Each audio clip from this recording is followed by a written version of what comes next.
Good evening. तो आज हम करंट अफेयर में दो छोटे छोटे टॉपिक डिस्कस करेंगे जो अभी रिसेंट आए हैं अपने सामने। तो उसमें पहली हम डिस्कस करने वाले हैं राइस के बारे में। इंडिया का क्या पोजीशन है, क्या मामले हैं, उससे रिलेटेड एक करंट अफेयर। दूसरी, इंडिया कोस्ट गार्ड, भारतीय जो तटरक्षक बल है, उसको एक नया जहाज मिला है, सागर प्रताप, उसके बारे में। सागर प्रताप वाला एंगल अपने एनवायरमेंट के साइंस के हिसाब से भी काम का है, उसमें भी देख लेंगे उसको, और वैसे भी अपने काम का है। तो पहले जो अपनी करंट अफेयर में जो मुद्दा है वो चावल से संबंधित। भारत के कृषि मंत्रालय के जो मिनिस्टर हैं वो हैं श्रीमान शिवराज सिंह जी चौहान, मध्य प्रदेश के पूर्व मुख्यमंत्री। इन्होंने एक फंक्शन के दौरान इंडिया के अंदर 25 फील्ड क्रॉप्स, फील्ड क्रॉप कौन सी क्रॉप होती है? दो प्रकार की फसलें। एक तो वो फसलें जिनसे जो प्रोडक्शन अपने को मिलेगा वो ताजा होता है, जैसे टमाटर की फसल है, उसको अपन ताजा तोड़ के टमाटर की सब्जी बना के खाते हैं। आम है, एप्पल है, तो यानी कि गार्डनिंग टाइप की खेती की जाती है। एक तो वो फसलें। दूसरी वो फसलें जिनसे अनाज, दालें या तिलहन, जिनका तेल निकलता है, जिनको दाल के रूप में काम में लेते हैं, अनाज के रूप में काम में लेते हैं। मतलब उन फसलों को उगाते हैं, फिर उनके बीज सूखी अवस्था में अपन काम में लेते हैं, वो फसलें फील्ड क्रॉप कहलाती है। तो माननीय शिवराज सिंह जी चौहान ने 25 फील्ड क्रॉप की कितनी 184 एडवांस वैरायटी का जो है वो देश को समर्पित कर रहे थे, किसानों को उन अच्छी वैरायटी के जो फसलें हैं उनके बीज उपलब्ध करवा रहे थे। उसका एक कार्यक्रम था। तो उस कार्यक्रम के दौरान इन्होंने डिक्लेयर किया कि इंडिया दुनिया का सबसे बड़ा चावल उत्पादक देश है। पिछले समय तक 2 नंबर पे हमारा स्थान था, अब हम 1 नंबर पे आ गए। हमसे पहले कौन था? चाइना। तो अपने एग्जाम के पॉइंट ऑफ व्यू से ये एक अच्छी खबर बन जाती है कि हम चावल उत्पादन में दुनिया में 1 नंबर पे आ गए। 1 नंबर पे आ गए हैं तो उस चावल उत्पादन से संबंधित आंकड़े और डाटा अपने को पता होने चाहिए। तो चावल उत्पादन की कुल अपनी क्षमता कितनी है? 150.18 मिलियन टन, जो दुनिया के टोटल चावल उत्पादन का कितना 28% इंडिया में है। ठीक है, हम अपने जो खाद्यान्न के रूप में चावल की उपयोग करते हैं वो तो करते ही है, साथ में दुनिया भर में हमारा एक्सपोर्ट भी है। कितने देशों को? 172 देशों को। तो ये 3 बातें अपने को पता होनी चाहिए। दुनिया में चावल उत्पादन में नंबर 1। कितनी क्षमता है? 150.18 मिलियन टन। दुनिया का कितना प्रतिशत? 28%। हम एक्सपोर्ट करते हैं सबसे बड़े। सिर्फ उत्पादक ही नहीं है, एक्सपोर्टर भी है, निर्यातक भी है। कितने देशों को निर्यात है अपना? 172 देशों को। 4 जो सबसे बड़े हाईएस्ट राइस प्रोडक्शन जो स्टेट है अपने, उनमें नंबर 1 आता है उत्तर प्रदेश, नंबर 2 तेलंगाना, नंबर 3 पश्चिम बंगाल, नंबर 4 पंजाब। कब के डाटा है? लेटेस्ट जो अपने 24-25 वाले जो कृषि ईयर के हैं उसके अपने पास डाटा है। अगर राजस्थान की बात करें, क्योंकि अपन राजस्थान का एग्जाम भी देते हैं, तो राजस्थान में जो चावल उत्पादन जिन जिलों में होता है वो अपना डूंगरपुर, बूंदी, बांसवाड़ा, हनुमानगढ़ और गंगानगर। तो एक तो हो गए हनुमानगढ़, गंगानगर जो अपने नॉर्थ वाली साइड में, साउथ वाली साइड में डूंगरपुर, बांसवाड़ा, और एक इधर हाड़ौती रीजन में बूंदी। तो टोटल 5 जिले हैं, 2 ऊपर 2 नीचे, और एक जो है वो हाड़ौती क्षेत्र में। ऊपर वाले 2 कौन कौन? गंगानगर, हनुमानगढ़। नीचे वाले 2 कौन? बांसवाड़ा, डूंगरपुर और हाड़ौती क्षेत्र में बूंदी। इन 5 जिलों में चावल का उत्पादन होता है। अच्छा, चावल की फसल को उगाने के लिए कुछ क्लाइमेटिक कंडीशन चाहिए। वो क्लाइमेटिक कंडीशन क्या है? भारत की प्रमुख खाने वाली खाद्यान्न फसलों में से एक तो है ही चावल। इसके अलावा चावल जो है वो अपने सांस्कृतिक धार्मिक कार्यक्रमों में तिलक के साथ में चावल लगाते हैं। अपनी हड़प्पा सभ्यता संस्कृति में चावल के पुराने दाने मिले हैं। ग्रैंडरीज जो अन्नागार मिले हैं उनमें चावल का कुछ अपने को अवशेष मिले हैं। इसके अलावा जो है वो इसकी क्लाइमेटिक कंडीशन देखें तो 19 डिग्री सेल्सियस से नीचा तापमान होगा, उन जगहों पर चावल की खेती नहीं की जा सकती। चावल को जब हम उगाते हैं उस समय टेम्परेचर 20 डिग्री सेल्सियस के आसपास होना चाहिए और इसको पकने के लिए मैक्सिमम 27 डिग्री सेल्सियस टेम्परेचर की आवश्यकता होती है। इसके अलावा जिन खेतों में चावल उगाते हैं वहां पानी भरा रहता है, तो मिनिमम कितने दिन, 2.5 महीने 75 दिन खेतों में पानी भरा रहना चाहिए। अगर वो बरसात होती है तो उस एरिया में जहां चावल की खेती की जाती है 100 से 200 सेंटीमीटर वार्षिक वर्षा, और मिट्टी जो है वो लगातार पानी को सस्टेन करके रख पाए। पानी नीचे बालू में जैसे चला जाता है ऐसा नहीं, ऐसी मिट्टी में चावल नहीं होते। कैसी में, जलोढ़ चिकनी मिट्टी जो काले रंग वाली होती है, जो पानी को ऊपर ही होल्ड करके रख सकती है, जो नीचे सीपेज में नहीं जाता है, उस जगह पर ये हो सकते हैं।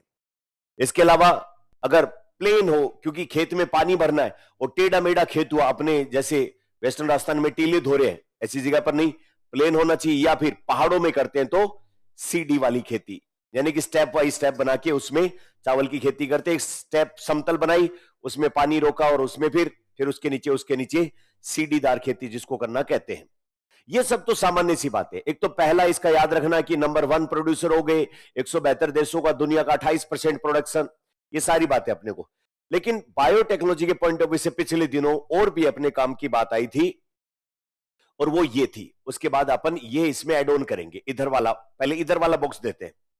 अभी पिछले दिनों माननीय शिवराज सिंह जी ने ही देश को समर्पित की चावल की 2 नई वैरायटी, 2 नई किस्में, और वो 2 नई किस्में ऐसी थी जिनके डीएनए में चेंज किया गया था। आप लोग बायोटेक्नोलॉजी में पढ़ते हैं, ऑनलाइन वाले बच्चे जिन्होंने पढ़ा है, या आप लोग पढ़ोगे, जीन या जीनोम एडिटिंग, जेनेटिक इंजीनियरिंग में किया जाता है। फसलों के डीएनए में बदलाव किया जाता है, और वो डीएनए में बदलाव करने की सबसे आधुनिक तकनीक क्रिस्पर कैस9 है ना, आपको बायोटेक्नोलॉजी में पढ़ाई जाएगी।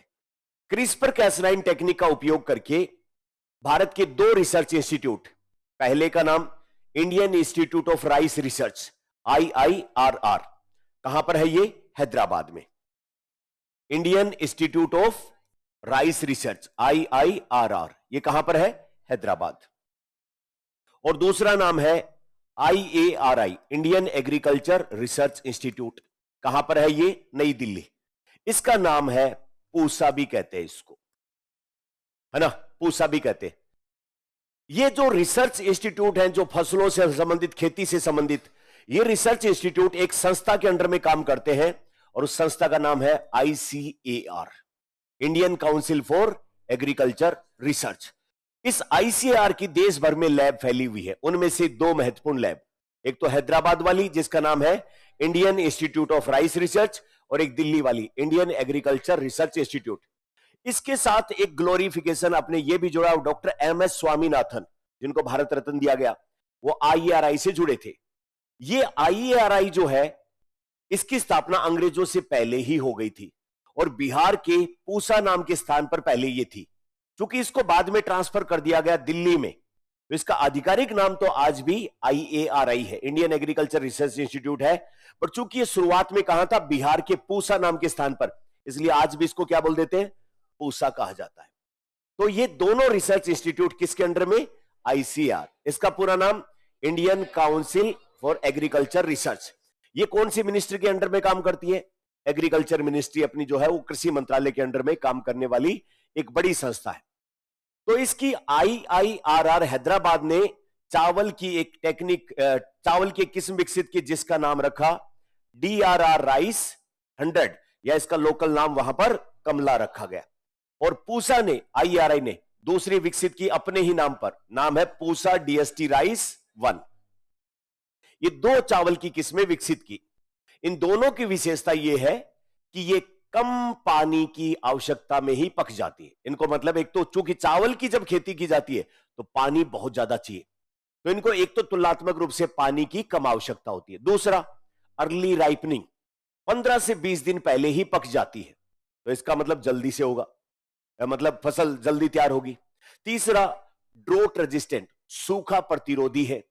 तीसरा, जिन जमीन में सेलेनिटी, साल्ट ज्यादा होता है, लवणता ज्यादा होती है, उस मिट्टी में भी उग जाती है। तो कितनी विशेषताएं होंगी इनकी, 4। ज्यादा उत्पादन, कम पानी की आवश्यकता, जल्दी पकना, और साल्ट टॉलरेंस, मतलब लवणता प्रतिरोध इनमें पाया जाता है। भारत जैसे विशाल देश, बड़ी जनसंख्या, जहां पर चावल का खाद्यान्न ज्यादा, तो उसके लिए एक महत्वपूर्ण बात है।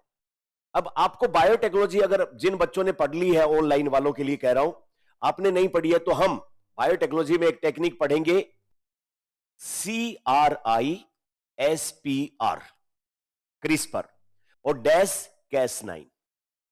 तो क्रिस्पर Cas9 जेनेटिक इंजीनियरिंग की टेक्निक है। इसका उपयोग करके डीएनए में चेंज करके इन दो किस्मों का विकास किया गया है।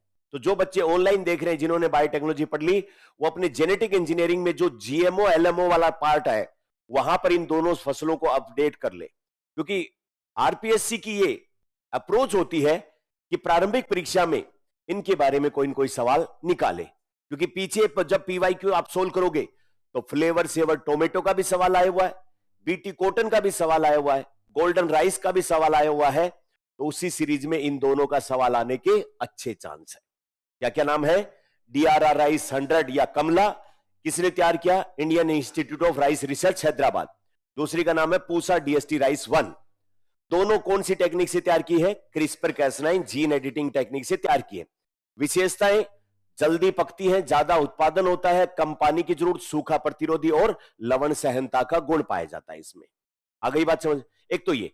दूसरा, कोई सवाल पूछे जिसपे मेरे को जहां तक याद आ रहा, आरपीएससी ने एक बार पहले भी सवाल पूछा था, राइस को लेकर के एक संस्थान है पूरे विश्व में फेमस। अच्छा, इसमें भारत पहला वो देश बन गया चावल की जीनोम एडिटिंग टेक्निक से ये किस्में विकसित करने वाला देश।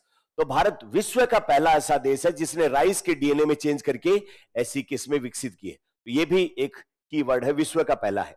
अब वापस इस बात पे आते हैं। फिलीपींस एक देश है, कहां पर? एशिया में। उसकी राजधानी का नाम है मनीला। फिलीपींस के द्वारा एक एशिया का प्रेस्टिजियस अवार्ड भी दिया जाता है, रमन मैगसेसे अवार्ड, है ना।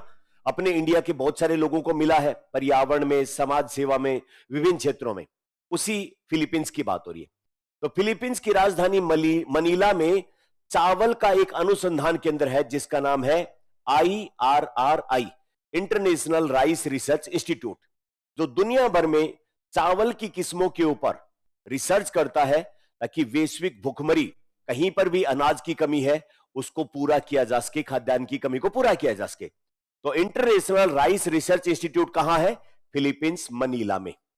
इसी IRRI का एक रीजनल सेंटर साउथ एशिया का अपने इंडिया में है। कहां पर? वाराणसी में। क्या नाम है इसका? इंडियन राइस रिसर्च इंस्टीट्यूट का south Asia rice regional centre अपने उत्तर प्रदेश के वाराणसी में। भारत में चावल उत्पादन में उत्तर प्रदेश अग्रणी राज्य है कि नहीं है? वाराणसी उत्तर प्रदेश में ही है और वहां पर इसका रीजनल सेंटर है। अच्छा, उसके बाद अभी राइस को लेकर के 30 और 31 अक्टूबर 2025 को इंडिया के अंदर Bharat international rice conference BRIC, इसका आयोजन किया गया था। कहां पर? भारत मंडपम। ये कहां पर है? प्रगति मैदान, नई दिल्ली में। आई बात समझ? तो इतने टाइप के सवाल चावल से संबंधित अपन बने। रिकैप करें जल्दी से। भारत चावल उत्पादन में दुनिया का कितना परसेंट? 28%। कितने देशों को निर्यात? चावल उत्पादन के लिए मिनिमम टेम्परेचर कितने से नीचा नहीं? 19। बोआई के समय कितना? पकाई के समय कितना? मिनिमम कितने दिन पानी भरे रहने की आवश्यकता? 75 दिन की आवश्यकता। मिट्टी कैसी चाहिए? जलोढ़ चिकनी मिट्टी की आवश्यकता होती है। समतल मैदान चाहिए या पहाड़ों में सीढ़ी नुमा खेती की जा सकती है। अभी चावल की जो नई 2 किस्में विकसित की है वो क्या क्या नाम है? कौन सी टेक्निक से? क्रिस्पर Cas9 टेक्निक से।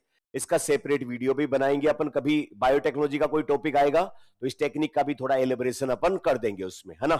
साथ में इंटरनेशनल राइस रिसर्च इंस्टीट्यूट कहां पर? Manila, Philippines. उसका साउथ एशिया का रीजनल सेंटर कहां? वाराणसी। आ गई बात समझ में? तो ये चावल से संबंधित कुछ बातें। एक कॉन्फ्रेंस भी हुई अभी, कोई बहुत ज्यादा बड़ी बात नहीं है, इसको लेकर अपन इग्नोर भी कर सकते हैं इस फैक्ट को, बट ये वाली नीचे वाली बात याद रखने लायक है। ठीक है, अब उसके बाद में अगला अपन देखें टॉपिक आज का। तो रक्षा मंत्री माननीय राजनाथ सिंह जी ने इंडिया का कोस्ट गार्ड, भारतीय तटरक्षक जो समुद्रों में पेट्रोलिंग करता है, इकोनॉमिक एक्सक्लूसिव जोन EEZ में कोई भी बाहर का घुसपैठिया वगैरह आए, पेट्रोलिंग रेस्क्यू करना, वो सब काम इंडियन कोस्ट गार्ड करता है। तो इंडियन कोस्ट गार्ड को हमने एक नया जहाज सौंपा है और उस जहाज का नाम है समुद्र प्रताप। क्या नाम है? यह समुद्र प्रताप जो जहाज है यह लड़ाई झगड़े वाला नहीं है। तो यह किस प्रकार का जहाज है? यह इंडियन कोस्ट गार्ड कोची कहां पर है? केरल में। उसको सौंपा गया है जो समुद्रों में प्रदूषण का फैलाव होता है उसको कंट्रोल करने के लिए। जो समुद्रों में प्रदूषण होता है मेनली किसका? तेल का रिसाव हो जाता है। यानी कि समुद्रों के माध्यम से जो जहाजों में बड़े बड़े क्रूड ऑयल के टैंकर भर के हम लाते हैं वो एक्सीडेंट से या विभिन्न कारणों से कई बार समुद्रों में फैल जाता है तेल बहुत ज्यादा, और समुद्रों में तेल का रिसाव होता है तो यह कोई अच्छी बात नहीं है।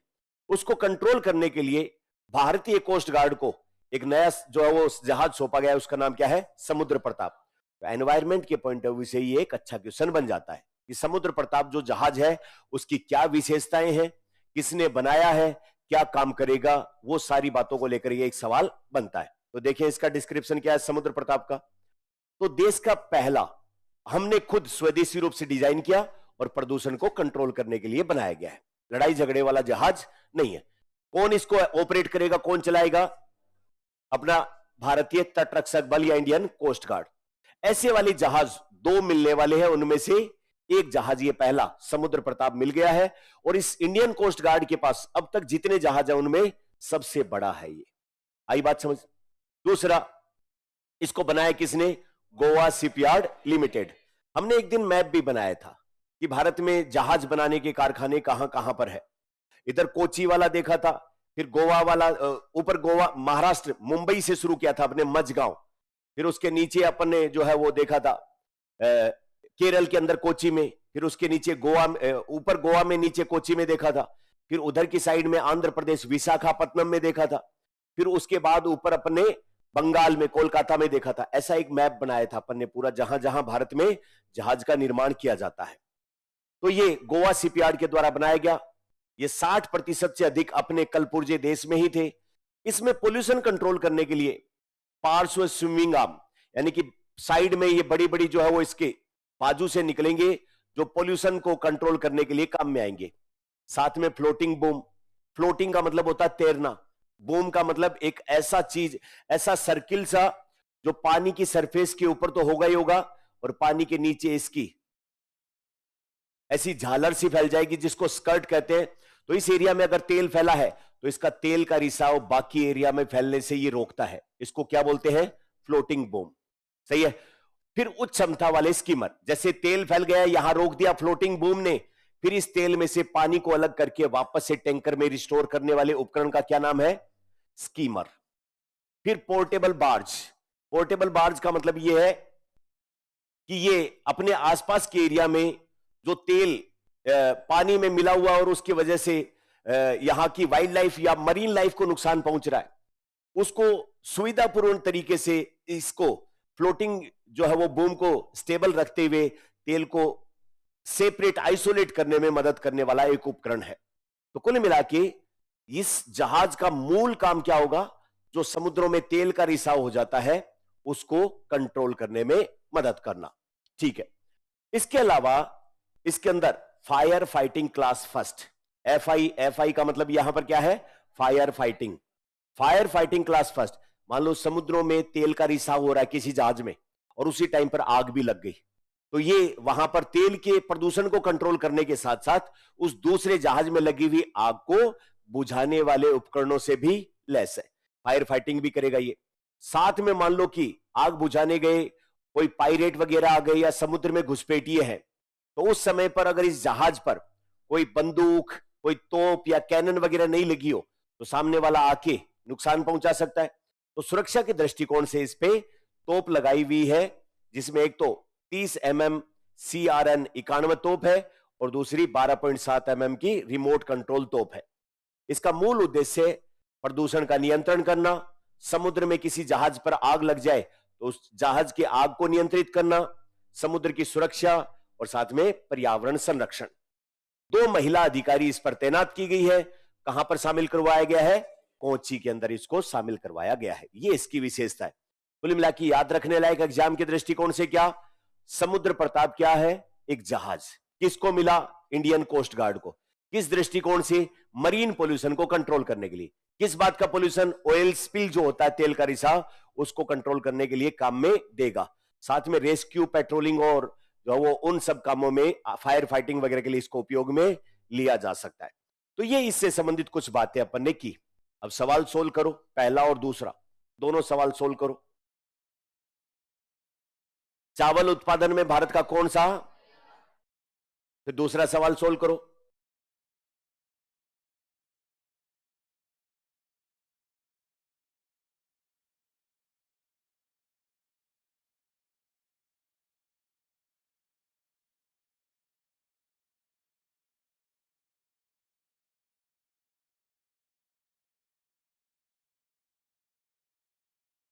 कौन सा ऑप्शन है? गलत कथन का चुनाव करना है। क्या ये पेट्रोल, फास्ट पेट्रोल वेसल है क्या? पेट्रोलिंग करने के काम में आती है क्या ये? तो किस काम में आती है? प्रदूषण नियंत्रण के लिए मैन इसका उद्देश्य। किसने बनाया इसको? तो ये गलत कथन है क्या गोवा शिपयार्ड वाला? तो पहला कथन गलत है। कौन सा आंसर आएगा? मिलते हैं कल किसी नए टॉपिक के साथ में। Thank you.